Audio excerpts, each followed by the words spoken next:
kabar saudara semua? Semua baik? Wah, saya yang berterima kasih untuk kesempatan yang diberikan untuk berbagi kepada saudara semua. Terima kasih Pastor Daniel dan setiap jajaran kepemimpinan pengembalaan yang ada di GKS Balikpapan ini. Dan tentunya kepada setiap saudara semua, saya sungguh bersyukur kalau saya diberikan kesempatan untuk bisa berbagi kebenaran firman Tuhan kepada saudara semua. Kita sama-sama belajar pagi hari ini. Dan sebelum itu saya ingin menyampaikan salam dari istri saya Tami dan kedua anak saya Petra dan Bella kepada saudara semua. Mereka mengasihi saudara karena itu mengizinkan saya weekend ini tidak bersama-sama dengan mereka, tapi bersama dengan saudara di tempat ini. Dan yang kedua tentunya saya membawa salam dari gembala saya Pastor Jeffrey Rahmat. Beliau mengasihi gembala saudara dan tentunya saudara semua di tempat ini, sehingga saya diizinkan untuk bisa bersama-sama dengan saudara semua hari ini. Dan hari ini kita akan sama-sama belajar bahwa kebenaran firman Tuhan itu tidak akan pernah ada habisnya di dalam kehidupan kita. Dan kebenaran firman Tuhan itu adalah kebenaran yang ya dan amin di dalam kehidupan kita. Amin saudara? Baik, silakan duduk. By the way tadi juga selama praise and worship saya hampir kehabisan nafas, sama seperti tadi disampaikan, itu adalah sebuah alarm untuk kemudian saya harus kembali olahraga. Saya dinasihati sama Pak Halim untuk tidak lari lagi gitu ya. Ya kalau dulu kan sebetulnya bukan lari dari kenyataan gitu ya, tapi lari menuju kepada kesehatan. Ya. Tapi tadi kata Pak Halim semalam, ya ingat umur Pastor gitu ya, jadi jangan lari lagi, tapi nge-gym aja. Oke, nanti saya pulang ke Jakarta saya akan nge-gym lagi. Terima kasih buat nasihat ya. Dan sebelum kita kepada pembahasan kita pada pagi hari ini, saya ingin mengajak saudara semua membaca terlebih dahulu dari Kejadian 1 ayat 26 sampai 28. Bukan ayat ini yang akan saya bahas kepada saudara, tapi saya ingin mengajak saudara membaca ini bersama-sama untuk mengingatkan kita semua bahwa sebetulnya identitas kita di mata Tuhan itu seperti apa.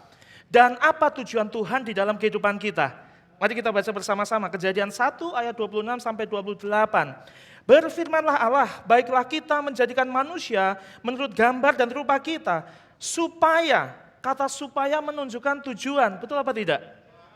Supaya, kita ini tidak diciptakan Tuhan dengan iseng, tapi ada tujuannya.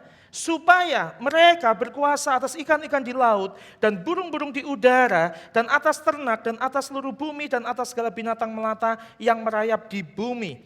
Maka Allah menciptakan manusia itu menurut gambarnya. Menurut gambar Allah diciptakannya dia, laki-laki dan perempuan diciptakannya mereka. Dan perhatikan hal ini, ayat 28. Allah memberkati mereka.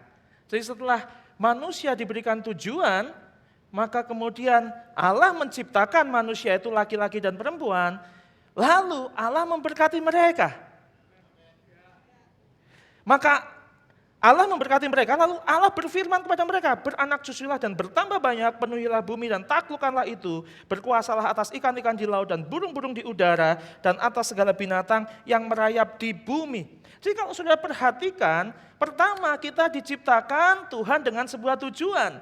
Tuhan tidak menciptakan kita dengan iseng. Dan untuk kita bisa menggenapi tujuan tersebut, maka Tuhan juga memberkati kita terlebih dahulu. Jadi bukan sekedar diberikan tujuan, tapi kita diberkati. Diberkati supaya apa? Supaya kita bisa menghidupi dan mencapai tujuan itu.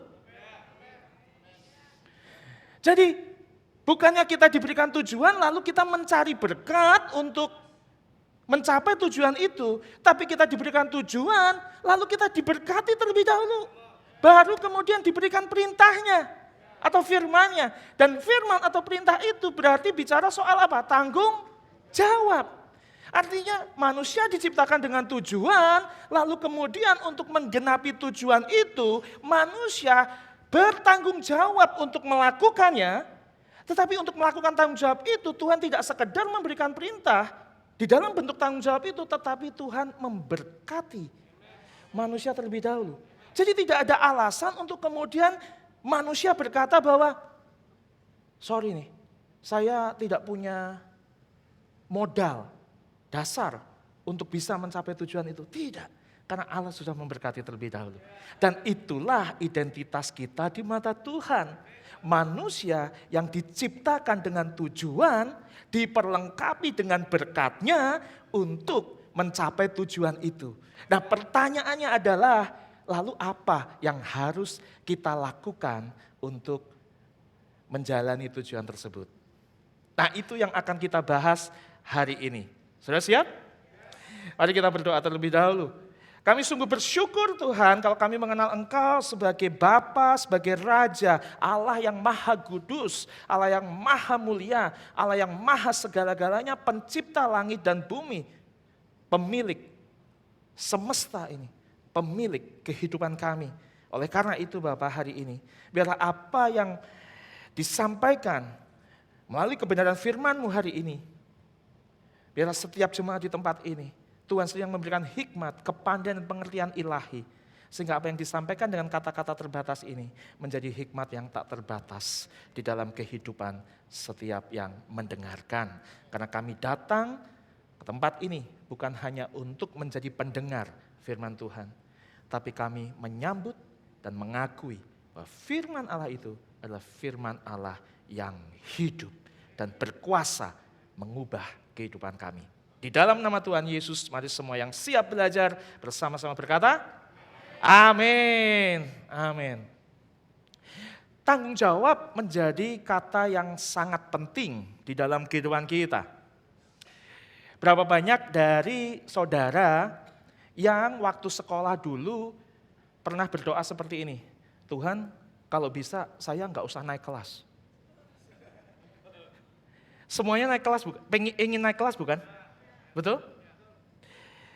Semuanya suka naik kelas. Dan naik kelas itu dimulai dengan apa? Belajar. Dan kemudian karena belajar itu kemudian kita bisa naik kelas. Berapa banyak sekali lagi yang suka naik kelas? Saya juga suka. Tapi berapa banyak yang suka belajar?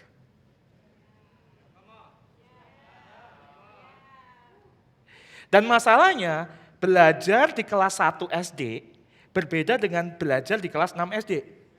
Betul apa tidak? Nah sebelum naik kelas, apa yang kita pelajari atau hasil pembelajaran itu harus diuji dulu. Betul apa tidak? Makanya ada ujian. Jadi berapa banyak yang suka naik kelas? Saya suka naik kelas. Tapi berapa banyak yang suka belajar? Dan berapa banyak yang suka ujian?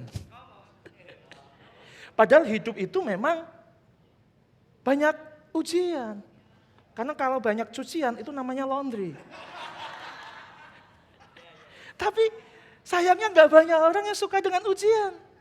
Tapi ujian satu-satunya cara supaya kita bisa naik kelas. Dan untuk mengerjakan ujian itu sehingga kita naik kelas, maka kita punya tanggung jawab yang namanya belajar.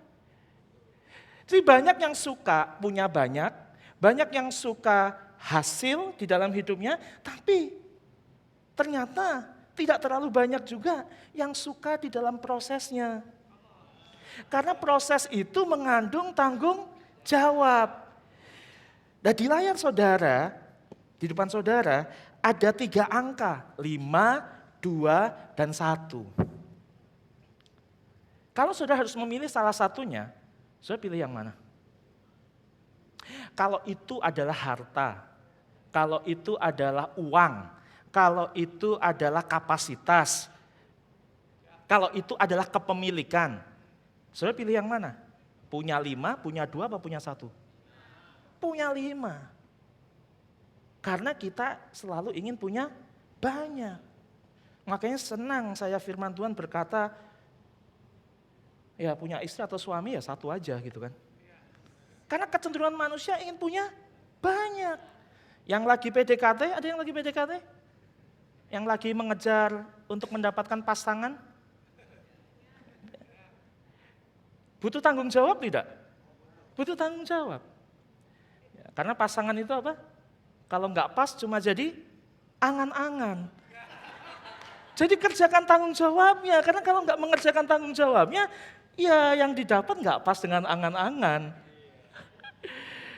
Ya, jadi kalau PDKT satu-satu ya, jangan tebar pesona ke banyak orang. Itu namanya menggantung hati orang. Karena di dunia ini hanya satu yang boleh digantung, namanya jemuran. Kalau hati orang jangan. Tuhan juga nggak suka hatinya digantung. Manusia ciptaannya juga nggak suka hatinya digantung. Butuh tanggung jawab. Karena tanggung jawab juga berhubungan erat dengan yang namanya komitmen. Oke, dari 5, 2, 1, kita pasti lebih suka punya 5. Tetapi tahukah saudara, semakin banyak yang ada di tangan kita, semakin banyak tuntutan ujian dalam kehidupan kita. Bagi yang punya banyak akan dituntut banyak juga. Dulu gak punya sepeda motor, ya kan? Kayaknya susah kemana-mana gitu ya. Tapi gak perlu mikirin biaya bensin, ya kan? Biaya perawatan. Tapi begitu punya sepeda motor, naik sepeda motor, tuntutannya lebih banyak lagi. Gak bisa tuntutan ujiannya seperti pada waktu jalan kaki. Karena di situ ada biaya perawatan, ada biaya untuk bahan bakar, dan lain sebagainya.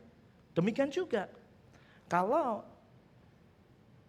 dari sepeda motor ke mobil, maka kapasitas bahan bakarnya juga lebih banyak.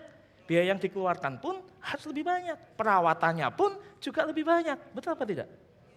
Nah, begitu juga dengan kesehatan. Semakin besar badan kita, semakin butuh perawatan banyak. Iya kan? Kalau rambut lebih gondrong, shampoo-nya juga mesti lebih banyak. Betul apa tidak? Kalau kita badannya lebih besar, juga butuh lebih banyak. Karena ukuran baju lebih besar, belinya juga mesti harganya lebih mahal, betul apa tidak? Dan kemudian kita juga dituntut untuk menjaga kesehatan yang juga butuh biaya yang lebih banyak. Jadi, kita suka dengan punya banyak, kita suka dengan hasil. Tetapi di setiap hasil dan setiap apa yang kita punya, ada yang namanya tanggung jawab. Dan tanggung jawab berkaitan dengan komitmen. Komitmen untuk memelihara, komitmen untuk merawat, komitmen untuk mengembangkan. Jadi lebih enak mana? Punya 5, punya 2, atau punya 1? Tergantung kesiapan kapasitas saudara untuk mengerjakan tanggung jawab itu. Kalau kita minta banyak, pastikan kapasitas kita pun siap untuk menampung banyak itu. Dan bukan hanya menampung ya, sekali lagi ya, tapi mengerjakan tanggung jawab untuk apa? Memelihara, merawat, mengembangkan apa yang kita miliki. Hari ini saya ingin mengajak saudara hanya fokus di Matius 25 ayat 14 sampai 30. Ini perumpamaan yang cukup panjang yang diajarkan Yesus kepada para murid. Ya, perumpamaan di Matius 25 ayat 14 sampai 30. Saya percaya banyak di antara kita yang sudah familiar dengan perumpamaan ini. Karena ini adalah perumpamaan tentang 3 hamba atau perumpamaan tentang talenta. Kita baca ya. Mulai ayat yang ke-14. Sebab hal kerajaan surga sama seperti seorang yang mau bepergian ke luar negeri, yang memanggil hamba-hambanya dan mempercayakan hartanya kepada mereka. Ada seorang tuan mau pergi ke luar negeri dan dia kemudian memanggil hamba-hambanya dan mempercayakan untuk menitipkan hartanya selama dia pergi. Ya. Nah, ada kata yang menarik di sini. Kata memanggil mendahului kata mempercayakan. Mungkinkah tuan itu memanggil dan mempercayakan hartanya kalau dia tidak mengenal hamba itu? Saudara mau nggak mempercayakan dompet saudara kepada saya kalau saudara nggak kenal saya? Dan bagaimana saudara bisa memanggil saya kalau saudara nggak tahu nama saya? Tidak mungkin. Jadi seorang tuan memanggil dan mempercayakan harta karena apa? Karena dia mengenal siapa yang mau dipercayakan harta itu. Nah, dengan demikian, inisiatif untuk menitipkan harta itu berapapun jumlahnya, dari tuan atau dari yang nanti akan dititipkan? Dari Tuhan. Hambanya itu tidak bisa minta gini, ayo dong, saya kan udah kelas 6 SD, titipin dong lebih banyak dari yang kelas 1. Tidak bisa. Itu murni dari pengenalan Tuhan terhadap hambanya. Maka baru dia mempercayakan, yang ini 5, yang ini 2, yang ini 1. Dan hambanya nggak bisa komplain. Kok dia 5? Yang 5 juga nggak bisa, kok dia 1? Nah, nanti akan kita baca. Kenapa hal demikian terjadi? Tetapi prinsip pertama yang kita bisa ketahui dari sini adalah inisiatif itu berasal dari tuan atau pemilik harta itu, bukan dari hamba. Ayat 15, yang seorang diberikannya 5 talenta, yang seorang lagi 2, dan yang seorang lain lagi 1. Nah, saya kembali tanya kepada saudara, mana yang lebih saudara suka? Angka 5, 2, apa 1?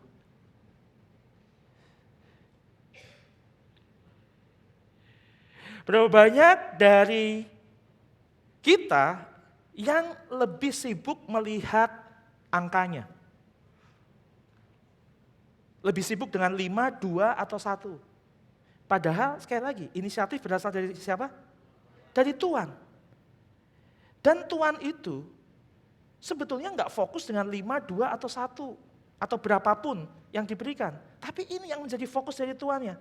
Masing-masing menurut kehebatannya. Kehebatan siapa? Hambanya. Betulkah demikian? Betulkah karena masing-masing menurut kehebatan hamba itu? Berarti kalau menurut kehebatan hamba itu, si Tuhan ini akan bilang gini, oh Ari itu lebih hebat dari yang lain, maka dia diberikan yang paling banyak. Pastor Daniel lebih hebat dari yang lain atau pemimpin yang lain, maka diberikan lebih banyak. Berarti kalau dengan demikian, inisiatif bukan berasal dari Tuhan dong. Kehebatan sayalah yang menentukan saya dipercayakan berapa dari Sang Tuhan. Karena firman Tuhan tidak berkata demikian, itu tadi jebakan Batman. Yang benar apa? Coba ditampilkan yang benar. Masing-masing menurut kesanggupannya. Bukan masing-masing menurut kehebatannya, tapi masing-masing menurut kesanggupannya. Karena kalau masing-masing menurut kehebatannya, Tuhan itu akan selalu berpihak kepada yang lebih hebat. Yang dipikirkan adalah siapa? Sebetulnya adalah hambanya. Karena buat yang kapasitasnya, karena bicara tentang kesanggupan itu bicara tentang kapasitas, betul apa tidak?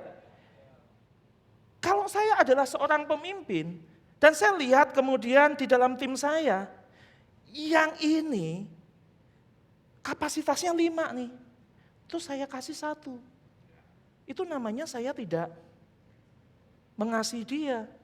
Kenapa? Loh, dia nggak akan naik secara level kepemimpinannya, level keahliannya, dia nggak akan naik.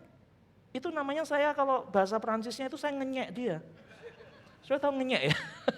Saya sedang meremehkan dia. Loh, kapasitas 5 kok dikasih 1? Nanti yang jadi dia setiap hari di dalam pelayanan RO. Sudah tahu RO? Rindu order. Saya ini kurang nih, karena dia sudah bisa 5. Nah sebaliknya, kalau yang 1, saya kasih 5. Itu namanya saya sedang memberikan beban yang tidak pantas, yang tidak akan sanggup dia pikul di dalam hidupnya dia. Dan sudah sekarang tahu kenapa dari banyak startup yang ada di dunia ini termasuk di Indonesia, 90%-nya itu kolaps. 90% startup kolaps. Kenapa? Karena mereka belum sanggup sebetulnya menampung, mengelola, mengembangkan investasi yang jumlahnya bahkan selama ini tidak pernah ada dalam pikiran mereka. Ini bicara kapasitas, saudara. Jadi bukan bicara tentang kehebatan masing-masing, tapi tuannya tahu karena inisiatif untuk mempercayakan itu dari dia.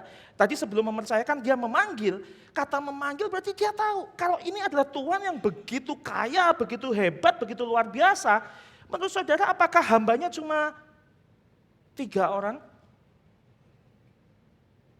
Dia mungkin punya begitu banyak hamba, betul apa tidak?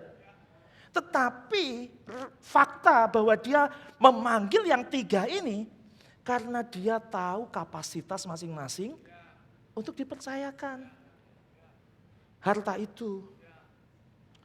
Ada seorang pemain dari klub sepak bola terbaik di dunia, Manchester United. Setuju ya Pastor Daniel? Ya. Ya. Dan itu bukan hanya klub yang paling hebat tapi juga Alkitabiah. Karena glory, bukan Tuhan menjanjikan from glory to glory. Ya. Jadi kalau pilih klub ya yang rada Alkitabiah gitu ya. Namanya Mason Greenwood. Seorang pemain yang dari akademi pemain muda yang kemudian diorbitkan dan kemudian memang betul memberikan dampak yang sangat baik. Tetapi karena dia tidak siap dengan tanggung jawab sebagai pemain bintang, maka kemudian dia terjebak di dalam sebuah persoalan yang tidak perlu. Dan pada akhirnya sekarang karirnya pun menjadi tidak jelas. Dan dia sudah dibekukan ya selama hampir 2 tahun, 1,5 tahun ini. Sayang. Diberikan kesempatan, dipercayakan tapi kapasitasnya belum cukup untuk memikul tanggung jawab itu. Jadi berapa banyak dari saudara yang bersyukur kalau hari ini saya baru punya 1. Itu karena Tuhan sayang sama saya. Untuk tidak mempercayakan lebih banyak kepada saya, untuk tidak menjebak saya kepada situasi yang tidak perlu saya hadapi di dalam kehidupan saya. Dan bagi saudara yang punya lebih banyak, yang punya 5, saudara juga ingat, saudara dituntut untuk bertanggung jawab lebih banyak. Saya belajar sesuatu? Masing-masing menurut kesanggupannya, dan itu adalah kedaulatan dari si tuan ini. Karena inisiatif berasal dari dia. Ayat 16, segera pergilah hamba yang menerima talenta itu, ia menjalankan uang itu lalu beroleh laba 5 talenta. Hamba yang menerima 2 talenta itu pun berbuat demikian juga dan berlaba 2 talenta. Saudara bisa melihat kesamaan dari perilaku 2 hamba yang menerima 5 dan 2 talenta? Sama-sama apa? Tidak menunda waktu, tidak menunda-nunda. Segera itu begitu dipanggil, dipercayakan, lalu mereka segera mengerjakan tanggung jawabnya. Tidak menunda-nunda. Ayat 18. Tetapi hamba, kata tetapi berarti kontrasnya ya, kebalikannya ya. Tetapi hamba yang menerima 1 talenta itu pergi dan menggali lubang di dalam tanah, lalu menyembunyikan uang tuannya. Nah, coba pikirkan baik-baik. Dari ketiga hamba ini, mana yang melakukan korupsi? Tidak ada. Betul apa tidak? Bahkan yang menyimpan atau yang hamba yang diberikan kepercayaan 1 talenta ini, dia pun tidak melakukan korupsi. Dia tidak menyalahgunakan kok harta itu. Tetapi yang dia lakukan berbeda dengan yang diberikan 5 dan 2. Apa yang dia lakukan? Dia memendam atau mendiamkan saja harta itu. Ayat 19, lama sesudah itu, berarti ada sebuah waktu yang cukup panjang. Lama sesudah itu, pulanglah tuan hamba-hamba itu lalu mengadakan perhitungan dengan mereka. Hamba yang menerima 5 talenta itu datang dan ia membawa laba 5 talenta. Katanya, Tuan, 5 talenta Tuan percayakan kepadaku, lihat aku telah beroleh laba 5 talenta. Lalu kata tuannya itu kepadanya, baik sekali perbuatanmu itu, hai hambaku yang baik dan setia. Engkau telah setia dalam hal kecil, aku akan memberikan kepadamu tanggung jawab dalam hal yang besar. Masuklah dan turutlah dalam kebahagiaan tuanmu. Ayat 22, sesudah itu datanglah hamba yang menerima 2 talenta itu, katanya, Tuan, 2 talenta Tuan percayakan kepadaku, lihat aku telah beroleh laba 2 talenta. Lalu kata tuannya itu kepadanya, baik sekali perbuatanmu itu, hai hambaku yang baik dan setia. Engkau telah setia memikul tanggung jawab dalam hal yang kecil, aku akan memberikan kepadamu tanggung jawab dalam hal yang besar. Masuklah dan turutlah dalam kebahagiaan tuanmu. Menurut saudara, ada perbedaan tidak respon Tuhan itu terhadap kedua hamba yang mengembangkan talenta itu? Tidak ada. Diperlakukan sama.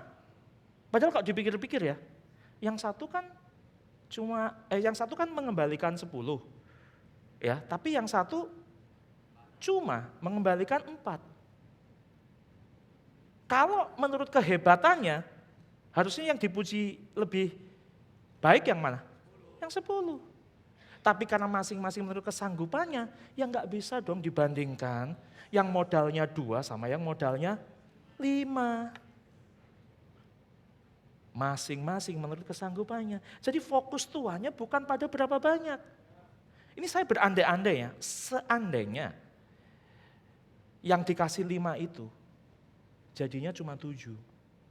Dan yang dikasih 2 jadinya cuma 3. Menurut saudara tetap dapat pujian yang sama enggak? Tetap. Karena yang menjadi fokus tuannya adalah dipercayakan, terus diapain yang dipercayakan itu? Yang mau tuannya lihat adalah tanggung jawabnya. Apakah mereka mengerjakan tanggung jawab itu? Tuannya tidak fokus pada berapa banyaknya. Makanya yang modalnya 2 dengan yang modalnya 5 tetap dapat pujian yang sama. Nah, sekarang dari sisi hamba yang diberikan 5 dan 2 itu, ada perbedaan sikap enggak? Tadi kan keduanya sama-sama segera ya, tidak menunda-nunda. Tapi dalam hal menyampaikan laporan pertanggungjawaban kepada tuannya, ada perbedaan tidak? Tidak ada, sama. Respon yang sama apa? Tidak ada yang bilang begini, Tuan kan sudah percayakan 5 talenta kepada saya, sekarang jadi 10. Hebat enggak saya? Kasih lebih dong. Bonusnya mana? Tidak ada satupun yang berkata demikian. Artinya apa? Hamba ini tidak fokus kepada dirinya sendiri. Dia hanya fokus kepada apa? Berapa yang dipercayakan tuannya. Itu yang dianggap sebagai sebuah kehormatan karena dia dipercaya untuk mengelola harta itu, mengembangkan harta itu. Makanya waktu dia kembalikan laporan pertanggungjawabannya cuma bicara tentang Tuhan sudah kasih saya 5, ini sekarang saya sudah jadi 10. Udah titik, gak ada lagi tambahan, minta ini dong, tambahin ini dong, tidak ada. Demikian juga yang 2 menjadi 4, sama. Gak ada isu ya dengan yang 5 dan 2 ya. Nah sekarang kita lihat yang 1. Ayat 24, kini datanglah juga hamba yang menerima 1 talenta itu dan berkata, Tuan, aku tahu bahwa Tuan adalah orang yang kejam, yang menuai di tempat di mana Tuan tidak menabur dan memungut dari tempat di mana Tuan tidak menanam. Karena itu aku takut dan pergi menyembunyikan talenta Tuan itu di dalam tanah. Ini, terimalah kepunyaan Tuan. Coba bayangkan ya, saudara seorang marketing manager gitu misalnya ya. Terus sales penjualan, saudara pilih 3 orang. Masing-masing diberikan target yang berbeda-beda. Ada yang 5, ada yang 2, ada yang 1. Nah yang 5 dan 2 tadi sudah laporan pertanggungjawaban, memberikan laporan pertanggungjawaban.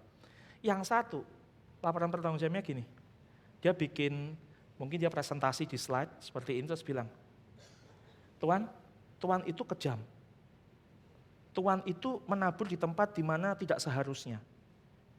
Dan Tuan itu menanam dan kemudian mengambil di tempat yang di mana Tuan tidak menabur dan menanam.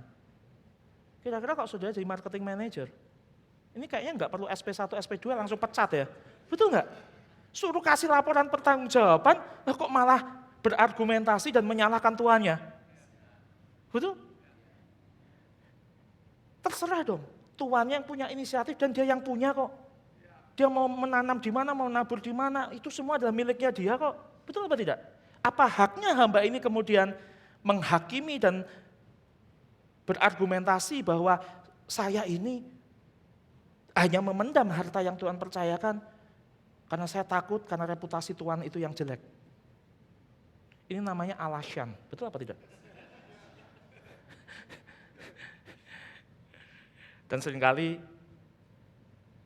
di dalam kehidupan bagi yang sudah teman-teman atau saudara yang sudah bekerja, kalau saya ini kalau ke kantor-kantor itu suka bukan bermaksud nguping sih, tapi suka datang ke kantin karyawan gitu.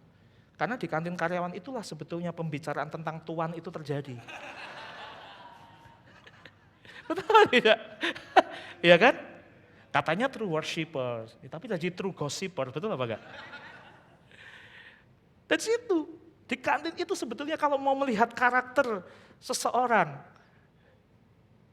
ya, mukanya baik gitu kalau di kantor, tapi begitu di kantin apa yang terjadi? Pokoknya semua salah Tuhan. Tapi ya nggak pindah-pindah, tetap aja di situ. Iya kan? Nah, ayat 26. Tuannya itu menjawab, "Hai kamu hamba yang jahat dan malas. Jadi kamu sudah tahu bahwa aku menuai di tempat di mana aku tidak menabur dan memungut dari tempat di mana aku tidak menanam." Dijabanin sama tuannya. Karena itu maksudnya gini, kalau itu benar, kalau memang apa yang kau tuduhkan itu benar, seharusnya uang itu tidak kau tanam. Uang itu berikan kepada banker. Supaya apa? Kamu kan takut mengelolanya. Karena saya menurut kamu adalah orang yang kejam, tuan yang kejam. Dan kamu nggak mau kelola itu.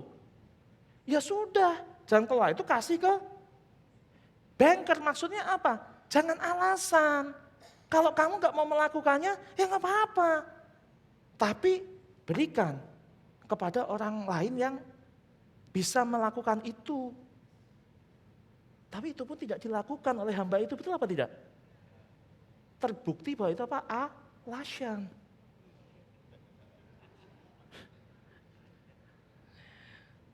Tidak ada yang tersindir kan ya? Yang di kantin juga enggak kan? Karena itu seharusnya uangku itu kau berikan kepada bankir, supaya pada waktu aku kembali, aku menerimanya serta dengan bunganya. Yang Tuhan mau lihat itu pertanggungjawaban. Itu saja. Ayat 28, sebab itu ambillah talenta itu dari dia dan berikanlah kepada orang yang mempunyai 10 talenta itu. Karena setiap orang yang mempunyai kepadanya akan diberi. Masih ingat tadi? Yang punya banyak akan semakin dituntut banyak. Makanya yang punya banyak akan diberi lebih banyak. Karena apa? Kapasitas tanggung jawabnya pun juga akan dituntut lebih banyak. Sehingga ia berkelimpahan. Tetapi siapa yang tidak mempunyai, apapun juga yang ada padanya akan diambil dari dia. Ya kalau dia nggak punya apa-apa, terus apa yang bisa dipertanggungjawabkan? Saya bisa memahami maksud dari perumpamaan ini. Kalau kita ini nggak punya apa-apa, terus apa yang bisa dituntut dari tanggung jawab kita? Nggak punya kok. Makanya kepada yang mempunyai akan diberi. Kenapa? Supaya tanggung jawabnya juga bisa lebih meningkat. Nah kalau tanggung jawabnya meningkat, diberi berapapun, dia bisa mengerjakan tanggung jawab itu sehingga berkelimpahan. Tuhan tidak memberikan uang kepada kita, tapi Tuhan memberikan hikmat untuk bertanggung jawab sehingga uang itu bisa datang dalam kehidupan kita. Jadi kita mau jungkir balik berdoa 40 hari 40 malam, ada satu truk uang yang jatuh dari surga, ya nggak kejadian juga. Karena Tuhan memberikan hikmat, kemampuan untuk apa? untuk menarik uang itu datang kepada kita. Dengan cara apa? Mengerjakan tanggung jawabnya. Makanya tadi di awal kita baca, identitas kita adalah manusia yang diciptakan serupa dan segambar dengan Allah. Imago Dei, image of God, serupa dan segambar dengan Allah. Kemudian diberikan apa? Perintah, tujuan dan perintah. Tapi sebelum diberikan perintah itu, Tuhan sudah memberkati kita terlebih dahulu. Jadi kita diberkati dengan hikmat, dengan kemampuan, dengan daya pikir, dengan kreativitas. Untuk apa? Untuk mengerjakan tanggung jawab sehingga dalam setiap ujian yang diperhadapkan di dalam kehidupan kita, kita bisa melewatinya dengan baik, kita naik kelas, kita jadi punya lebih banyak, tapi pada saat kita punya lebih baik, maka kita bisa diberikan tanggung jawab lebih besar, dan pada saat kita diberikan tanggung jawab lebih besar, kita bisa mengerjakan dengan baik, maka kita juga akan semakin diberi banyak, dan itulah yang disebut dengan kelimpahan. Amin. Ayat 30, sedangkan hamba yang tidak berguna itu, campakkanlah dia ke dalam kegelapan yang paling gelap, di sanalah akan terdapat ratapan dan kertak gigi. Dengan cepat kita akan lihat beberapa prinsip tentang kontras yang ada di dalam perumpamaan tersebut. Ada 3 kontras yang saya ingin sampaikan kepada saudara, dan saya berharap nanti saudara pulang dari tempat ini sudah bisa baca lagi, bisa pelajari lagi, minta hikmat dan tuntunan Tuhan untuk bisa membaca dan mengerti lebih dalam tentang perumpamaan di Matius 25 ayat 14 sampai 30 ini. Tapi hari ini yang saya bagikan 3 kontras yang kita dapatkan dari perenungan kita hari ini. Yang pertama adalah ada kontras antara baik dan setia, lawan jahat dan malas. Hamba yang mengembangkan dikatakan sebagai hamba yang apa? Baik dan setia. Yang satu yang tidak mengembangkan dikatakan sebagai hamba yang jahat dan malas. Nah, kalau saya tanya kepada saudara, apa lawan kata dari baik? Gampang ya, jelek, jahat, betul nggak? Tapi kalau saya tanya kepada saudara, apa lawan kata dari setia? Ayo, mau jawab apa? Pusing kan? Tidak setia gitu kan? Curang gitu ya. Tapi nggak ada kata yang pas untuk menunjukkan lawan kata dari setia. Tapi di sini, di dalam perumpamaan ini, jelas sekali dikatakan bahwa lawan dari setia adalah malas. Karena setia bicara dari komitmen. Setia bicara tentang tanggung jawab. Nah, orang yang tidak setia artinya adalah orang yang tidak mengerjakan tanggung jawabnya. Atau dengan kata lain, orang yang tidak berkomitmen. Betul? Tebar pesona sana sini kan tidak berkomitmen namanya.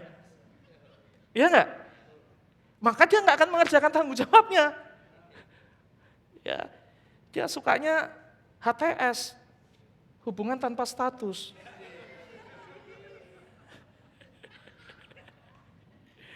Tapi di sini dikatakan lawan kata dari setia adalah malas. Lawan kata dari orang yang tidak mengerjakan tanggung jawabnya, tidak berkomitmen adalah malas. Dan menariknya, malas disandingkan dengan kata apa? Jahat. Jadi kemalasan, kejahatan enggak di mata Tuhan? Ayo yang komitmennya kemana-mana. Nah, di dalam bahasa aslinya, malas itu berasal dari kata oknere atau okneros. Ini artinya luar biasa. Karena oknere atau okneros itu mengandung makna menyulitkan dan menyusut ke belakang. Jadi pada saat seseorang malas, tidak mengerjakan tanggung jawabnya, sebetulnya bukan orang itu menyulitkan tuannya. Hamba itu bukan menyulitkan tuannya, dia punya segalanya kok. Tapi dia sedang menyulitkan dirinya sendiri. Dan akibatnya apa? Kapasitasnya menyusut ke belakang. Nah, kalau kapasitasnya menyusut ke belakang, sampai nggak punya apa-apa lagi, apa yang bisa dituntut tanggung jawab dari situ? Karena inisiatif berasal dari Tuhan, tidak ada satupun yang berhak untuk menuntut. Betul apa tidak? Makanya malas itu tidak akan berpengaruh kepada tuannya. Kemalasan hamba itu tidak akan mempengaruhi tuannya. Tapi kemalasan hamba itu mempengaruhi dirinya sendiri. Menyulitkan dia untuk apa? Untuk dipercayakan lebih, diberi lebih. Dengan demikian menyulitkan dia untuk apa? Berkelimpahan. Dan membuat kapasitasnya menyusut. Itu malas. Saya suka sekali prinsip yang seringkali dikatakan oleh gembala saya, when you stop learning, you stop leading. When you stop learning, you stop growing.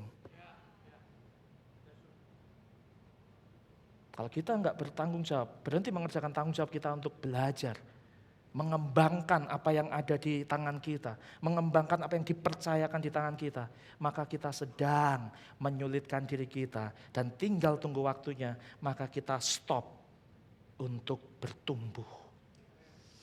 Nah, kalau di level kepemimpinan, stop bertumbuh artinya stop untuk memimpin, pengaruhnya hilang.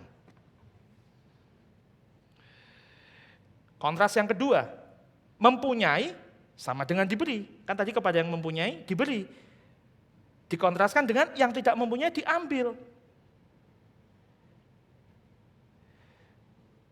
Ini lucu ya, harusnya kan yang tidak mempunyai yang justru diberi, betul apa tidak?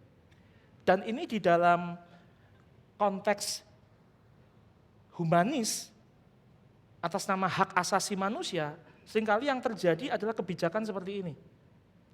Kita harus membela yang lemah. Karena yang lemah nggak punya. Sebentar, kalau yang lemah salah gimana? Kita harus membela yang benar atau kita harus membela yang lemah?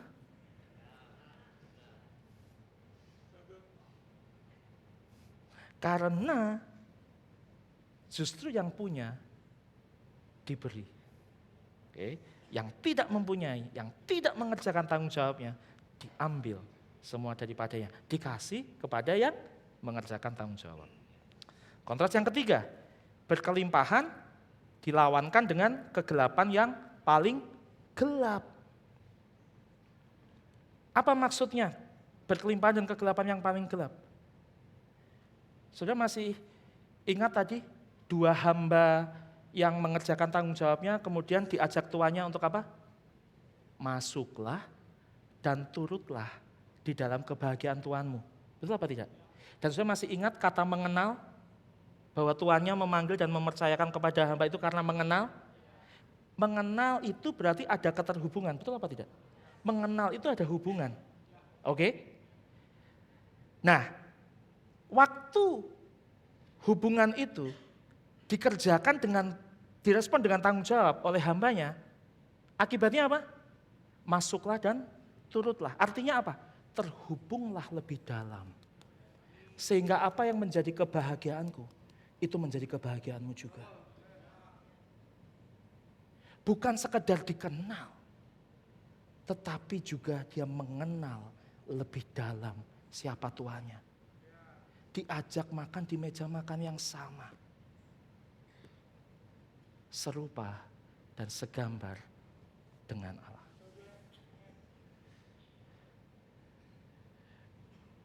Tapi yang tidak mempunyai apa?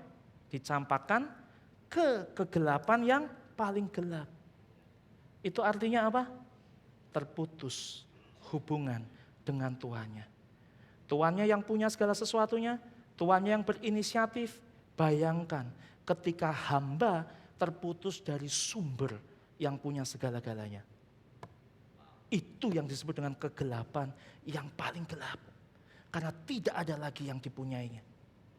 Karena dia terputus dari pemilik segala sesuatu itu. Nah, bagaimana aplikasinya dalam kehidupan kita? Ada 3 hal yang saya ingin saudara bawa pulang, saudara renungkan, saudara bicarakan di home saudara. Yang pertama, menurut saudara, Apa harta atau talenta yang paling berharga yang Tuhan percayakan kepada saudara? Apakah itu hubungan saudara? Apakah itu waktu? Apakah itu keluarga? Apakah itu sesuatu yang dipercayakan walaupun itu bukan milik saudara? Apa menurut saudara harta atau talenta yang paling berharga yang Tuhan percayakan kepada saudara? Sehingga membuat saudara bergerak dengan segera atau tidak menunda-nunda untuk mengurusnya dengan baik, untuk merawat, untuk mengembangkannya dengan baik. Apa harta itu menurut saudara? Masing-masing bisa punya anggapan bahwa yang berharga buat saya adalah keluarga, yang paling berharga buat saya adalah rumah yang saya punya, yang paling berharga buat saya adalah waktu, yang paling berharga buat saya adalah kesehatan.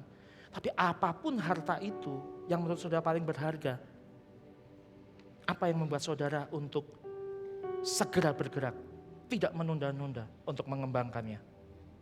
Yang kedua, jika saudara percaya bahwa hamba atau pengurus harta yang baik adalah mereka yang mengenal Tuhan, sang pemilik harta tersebut dengan baik. Pertanyaan saya, seberapa baik saudara mengenal Tuhan dalam kehidupan saudara? Sehingga saudara tidak lagi seperti hamba yang 1 talenta itu, yang menggunakan alasan ketidakberkelimpahannya dia adalah karena tuannya adalah tuan yang jahat. Mungkin dia menuntut, kenapa saya cuma dikasih 1? Kalau coba dikasih 5, dikasih 2, harusnya saya bisa lebih. Mungkin dia berpikir seperti itu. Tapi tuannya tahu, masing-masing menurut kesanggupannya. Dan yang terakhir, bagi saudara yang telah percaya kepada Yesus sebagai satu-satunya Tuhan dan Juru Selamat dalam kehidupan saudara, apakah keselamatan merupakan harta yang paling berharga buat saudara? Jika ya, apa yang saudara akan lakukan dengan segera untuk mengerjakan tanggung jawab saudara, menolong mereka yang belum mengenal Yesus, pemilik segala sesuatu itu, agar mereka bisa punya kesempatan untuk mengenal Dia dan mengerjakan tanggung jawab yang dipercayakan oleh Dia. Identitas kita sebagai hamba Kristus membawa tanggung jawab untuk mengerjakan keselamatan itu sehingga kehidupan kita menjadi fruitful and multiply. Menuntun, membawa mereka yang belum mengenal Kristus kepada pertobatan, dan mereka bisa mengalami kelimpahan hidup di dalam keselamatannya. Saya diberkati hari ini.